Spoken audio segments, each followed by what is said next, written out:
Hi folks, this is Klaus at Top Hydraulics. We'll show you today how to manually close the top on a Nissan 370Z, 370Z.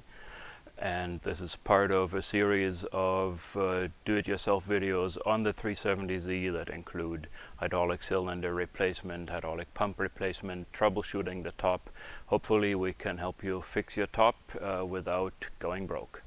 Anyway, let's go through the manual closing procedure of this car. Imagine your top is down and for some reason it doesn't work. It's about to rain, you need to close it. Well, there is a manual closing procedure, fortunately. That is, you first go into the trunk, pull some release cables for the storage cover, then you lift the top up and you latch it in the front manually with a 5mm Allen inside hex wrench. That should be part of your toolkit. And with that, you have the car somewhat safe. The rear will not be perfectly sealed, but you can drive it. You just have to be careful because the roof is technically not fully closed, but at least it keeps the rain out. So let's do this. We'll go in the trunk and we'll show you how to pull those release cables and then lift up the top. So here we're in the trunk of the 370Z. The forward trim panel is removable. It has 1, 2, 3, 4, 5, 6, 7, 8 trim tabs. We've taken 7 out and just loosely left the 8th one in here. I'll show you how these tabs are removed. They're normally closed and snapped into place. And if you put your flat screwdriver under here and pull the inner part out, that releases the outer part to be pulled out of the frame that it was stuck in. So a rivet style tab, pull out the inner part and the whole thing comes off. So we have the trim panel removed now and we see 2 steel cables. I'm using something solid to put in here because you have to pull pretty hard on these cables. If you stick your finger in here and you pull really hard, man, it'll cut your circulation. So you pull until you feel resistance, then you pull another about 3/4 to a whole inch.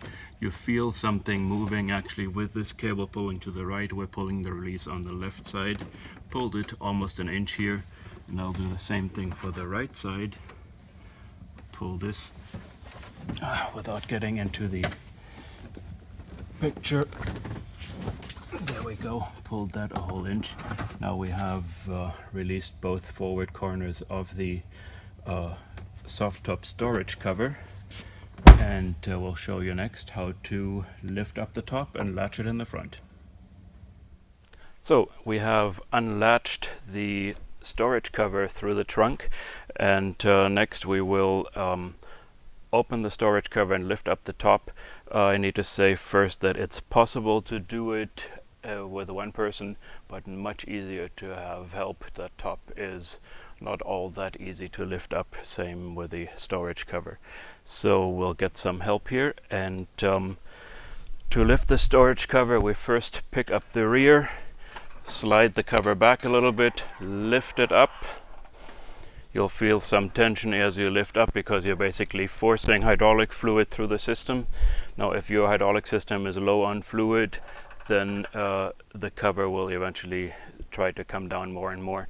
So to lift the top, one person holds the cover up and then we lift the top out of here. Nothing much we have to hold up while lifting, but now that the top is up, we hold the rear bow to make sure it doesn't fall down. Hold the rear bow in the up position, push down the storage cover, push it forward, and now next step is to let the rear bow and the front bow go down. What is holding our front bow? Oh, we just needed to move it carefully. And one note, the storage cover will not be locked technically, but it's held in place by the rear bow resting on it. As soon as we have latched the front above the windshield, the front bow is connected to the rear bow. When the front bow is locked down, then the rear bow is down here fairly tight. Theoretically, it can be pulled up if you pulled on it very hard, but you would bend the frame and do some damage to the car.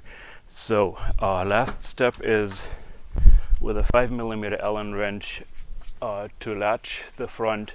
There is a plug behind the dome light that gives you access to put in the 5mm wrench, and at that point you can turn the wrench clockwise and that will latch down the top manually in the front. There you have your car at least safe-ish for the rain and intruders, and you can use it again.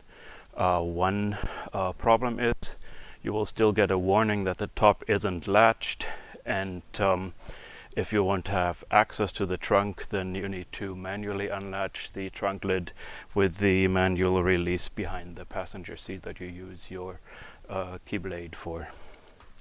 So hopefully this gets you safely back home, or keeps the car safe, so that you can next tackle whatever problem your hydraulic system has and fix it. Hope this helps.